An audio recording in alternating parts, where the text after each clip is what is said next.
Hi there everyone, welcome back to my English update.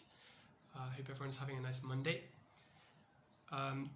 Today we've got another 5 structures which were from lessons throughout the week. So these are just ones which didn't make it into another video yet, but which I still bookmarked because I think they seem useful. So I'll dive right in on these. The first one's really interesting. It is to have a streak. So a streak in a positive sense and as a noun is when you do something a number of times in a row. So for example, if you go to your local ping pong competition and you win 5 times in a row, then you have a win streak of five tournaments. So you can be on a streak if you're still winning. You can maintain your streak by winning another one. And you would then lose your streak the first time that you're beaten. You know, I had a 5-win streak, but then I underperformed and I got beaten, so I lost my streak. What context did this came up in the context of a discussion about a language learning app. So quite a lot of apps have functionality to try to encourage you to be consistent. So they might show you your streak. I know Duolingo is one which does that.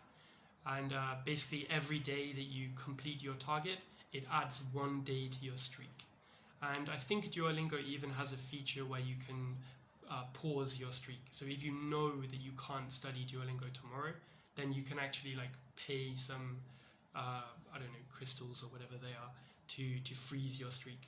Because yeah, when people do have a good streak going, it normally feels quite important and they don't want to lose it. So yeah, that's to have a streak of however many days or however many successes or whatever. Next one is a phrase, a red flag. So a red flag is basically some sign which worries you or makes you reconsider, I guess. So the sentence which I put in the Quizlet is in the context of employing someone.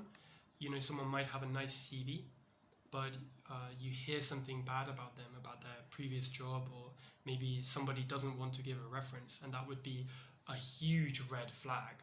It makes you think, whoa, okay, maybe there's a problem here, maybe I should reconsider. And red flags are often talked about in dating as well.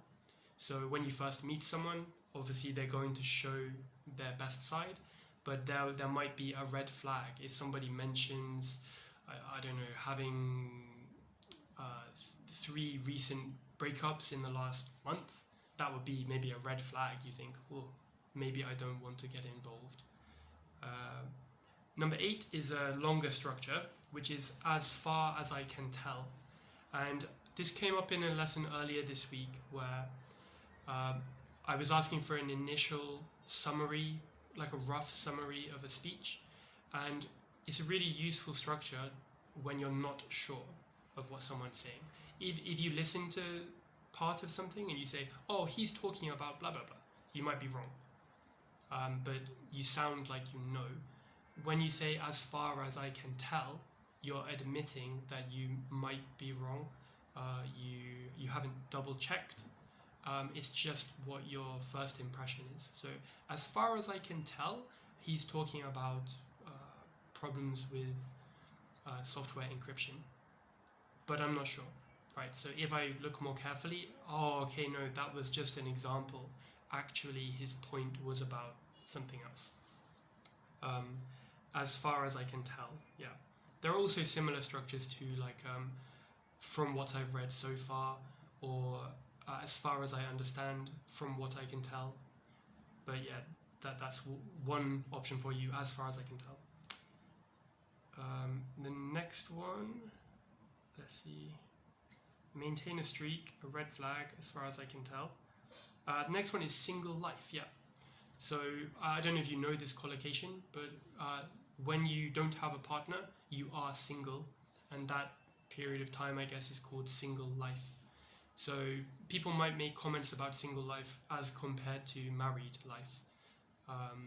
So single life might be more free, or it might be a little more directionless. certainly for young men, I think single life can be negative in some ways, because you might end up with the house a little bit messier than you'd like it to be, because you let yourself go. So maybe you guys would like to share some of your own thoughts about single life and the pros and cons. And the final one for today is instrumental music. So it's a collocation specifically used normally for rock and pop music. So kind of music which would normally have vocals, which would normally have singing, but which doesn't.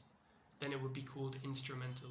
Of course, the music played by an orchestra or I don't know, string quartet, old style orchestral music, classical music, you don't have to say instrumental because it normally already is, unless you say opera specifically. But yeah, with modern music, instrumental music is specifically used to talk about songs which don't have any singing. So I like to listen to instrumental music if I'm working, not music with lyrics, because I find the lyrics distracting. So I'd be interested to hear, do any of you guys like to listen to instrumental music while you work or while you study? Maybe leave a comment below if you do.